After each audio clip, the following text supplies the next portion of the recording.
Après avoir joué pendant des années à Où est Charlie, je pense qu'il va falloir jouer à Où est Richie. Salut les cinéphiles de l'extrême et bienvenue pour cette nouvelle vidéo où on va parler de Opération Fortune, Russe de guerre. Et j'aime pas quand il y a un sous-titre parce que ça implique qu'ils vont peut-être faire une franchise. Film disponible sur Prime Video et réalisé par Guy Ritchie, qui est complètement à la masse. Mais avant de parler réalisation, on va d'abord parler de ce que ça raconte. Et ça tient en une ligne d'ailleurs. Un objet inconnu qui risque de détruire le monde, enfin plutôt le capitalisme, a été volé. Et donc les services secrets britanniques embauchent Jason Statham pour sauver le monde. Voilà. En fait, en termes d'écriture, tout tient sur une ligne dans ce film. C'est-à-dire que déjà, l'histoire, elle tient sur une ligne. Ensuite, on a des personnages qui tiennent sur une ligne parce qu'ils n'ont aucun caractère. Ce sont plutôt des stéréotypes. Et on te dit, oui, alors le personnage de Jason Statham, il est un petit peu...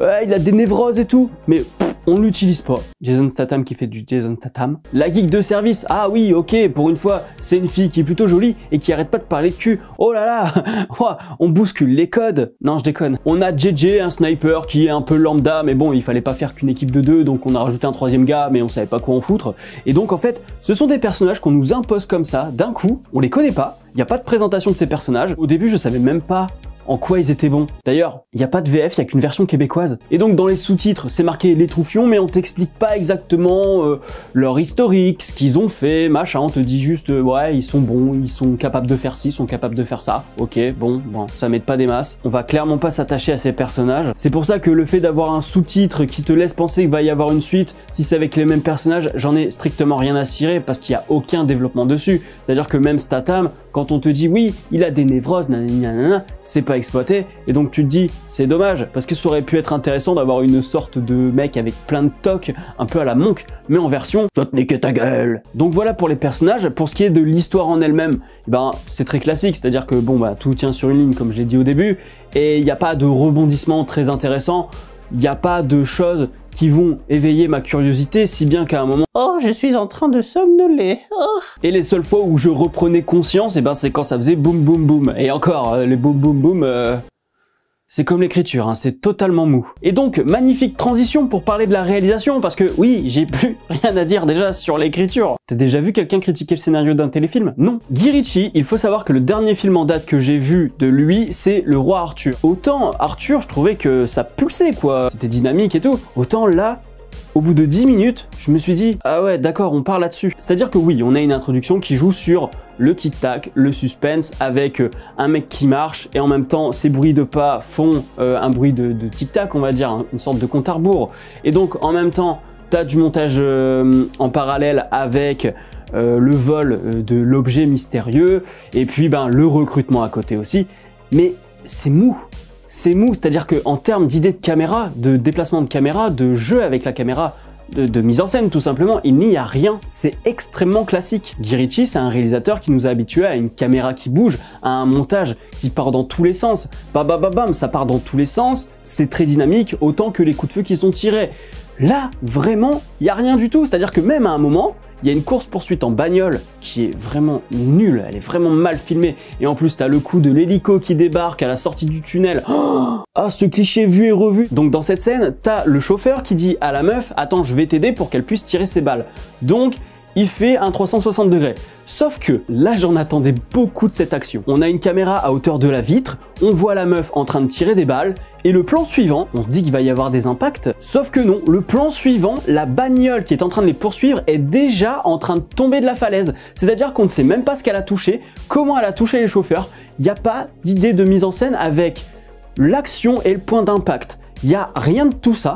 Et je me suis dit, en fait, ce sont juste des plans qui sont collés les uns après les autres. Guy Ritchie n'a même pas pensé sa mise en scène, en fait. C'est clairement un film de commande. On ne ressent aucune conviction dans ce film. Alors certes, il y a peut-être le côté qui rappelle les années 70 avec du split screen et tout, mais même là, la manière dont c'est utilisé, ça me rappelle Sam Raimi dans Doctor Strange 2, où il refait ce qu'on connaît déjà depuis longtemps, mais à un niveau en dessous. Parce que on s'est dit, tiens, c'est Guy Ritchie, on veut ci, on veut ça. La caméra et le montage dynamique, on l'a pas eu. On a 2-3 broutilles de films d'espionnage des années 70, comme on pouvait l'avoir dans Code Uncle, qui était un très bon film aussi pour le coup. Mais en dehors de ça, il y a rien. Et ça m'énerve parce que j'aime bien moi Guy Ritchie, merde. Mais ce n'est pas nécessairement un mauvais film, c'est juste un film lambda qu'on va encore oublier comme la plupart qui sortent en SVOD. C'est-à-dire que là, c'est une commande pour la télévision. Ni plus ni moins. En fait, la SVOD, de manière globale, il y a des exceptions, ce sont des téléfilms avec un gros budget. C'est-à-dire qu'on te demande pas d'avoir une patte, on te demande pas d'avoir un scénario qui tient la route, qui est ultra bien foutu. Non, on te demande juste de faire un produit. Et c'est ce que Guy Ritchie nous a fait là. C'est un vulgaire produit. Tu peux même pas dire que c'est du Guy Ritchie. C'est-à-dire que ça m'a rappelé Justice League, version Whedon évidemment, où tu te dis, mais il reste quoi de Snyder là-dedans? D'ailleurs, allez voir ma vidéo sur le Snyder Cut, hein, ça fait toujours plaisir. J'ai un moment où vraiment ça m'a véhiculé des émotions, où j'ai eu un petit moment de stress, et je sais même pas l'expliquer, parce que c'est tellement lambda que ce genre d'action, d'habitude, j'y réagis pas. C'est le moment où leur couverture risque de sauter, donc moi je suis là, est-ce que ça va arriver, est-ce que ça va pas arriver, alors que je sais exactement où on va aller, et même dans la mise en scène, il y a rien d'extraordinaire.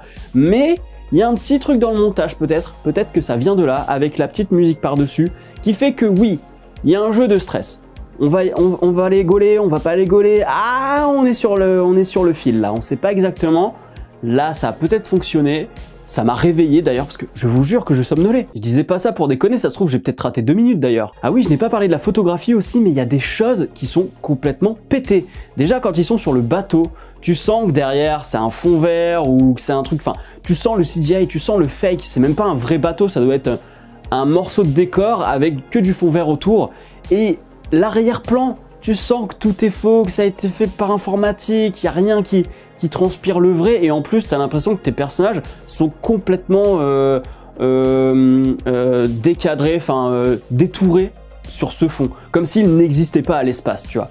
C'est comme moi quand je fais un fond vert, tu vois bien que derrière j'appartiens pas nécessairement à l'espace. Et ben là c'est exactement pareil, sauf qu'on parle d'un film, on parle pas d'un youtubeur dans son studio, tu vois. Puis il y a un moment aussi où on se retrouve à Cannes, t'as les 3 personnages qui marchent sur le port, et donc c'est coucher de soleil, c'est fin de soirée, et donc t'as du soleil, mais t'as aussi des nuages.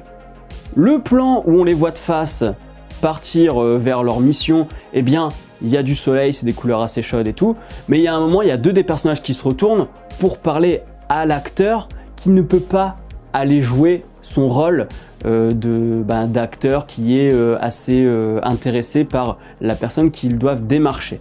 Donc là, t'as un champ contre champ qui s'opère, donc t'as toujours ce plan, le même plan où t'as du soleil, et le contre-champ, il fait gris. Donc en fait, t'as couleur chaude, couleur froide, grisâtre, et ça fait champ contre champ comme ça tout le temps. La logique voudrait que, à l'étalonnage, on fasse quelque chose pour que les 2 plans se rassemblent. T'as carrément l'impression que ça n'a pas été filmé au même moment. C'est ça qui pose problème. T'as un problème spatio-temporel. Enfin non, plutôt juste temporel, parce que t'as vraiment... Enfin non, spatial aussi, parce que t'as l'impression que ça a été filmé ailleurs, en fait. Parce qu'il y a pas cette échelle de plan qui fait que t'as l'impression que c'est au même endroit. Donc, c'est pas au même endroit et c'est pas aux mêmes heures. C'est très étrange, vraiment. Comme il n'y a pas d'autres plans un peu plus général ou quoi qui vient interférer dans ces 2 échelles de plans, on aurait très bien pu faire un étalonnage pour que ce soit raccord. Et là, il n'y a rien de tout ça. Donc, j'ai rien compris. J'ai pas compris ce moment, ça m'a fait bugger. Ça faisait longtemps que j'avais pas bugué comme ça sur de la photographie quand même. Donc c'est vraiment qu'il y a un problème parce que c'est pas mon rayon. On va dire que c'est un film qui fait le taf. Je me suis pris au jeu à certains moments, il y a de l'humour qui est plutôt sympathique, même si on aurait pu un peu plus doser à ce niveau-là pour une fois parce que c'était l'occasion, ou alors peut-être un peu plus poussé sur la réal, etc. Et donc, si j'ai une note à lui donner sur Captain Watch, eh bien ce sera j'aime un peu. Mais honnêtement, si tu me dis que c'est un film réalisé par un mec lambda, que c'est pas Guy Ritchie, je vais te croire. En résumé, c'est un film passable qui dure 1h50 quand même, donc je vous dirais, si vous voulez passer le temps, passez pas avec celui-là, parce que 1h50 c'est long pour ce que c'est. Si vous avez besoin de conseils de films, regardez mes vidéos 5 films similaires, vous allez avoir plein d'idées. Si cette vidéo vous a plu, n'hésitez pas à mettre un pouce bleu, à la partager sur les réseaux sociaux, à me dire en commentaire si vous avez vu le film, ce que vous en pensez, puis peut-être si vous avez plus envie de le voir maintenant que je vous en ai parlé. Abonnez-vous à la chaîne si ce n'est pas encore fait, et n'oubliez pas d'actionner la cloche pour être alerté des prochaines vidéos. Quant à moi, je vous dis à la prochaine sur la toile. Salut!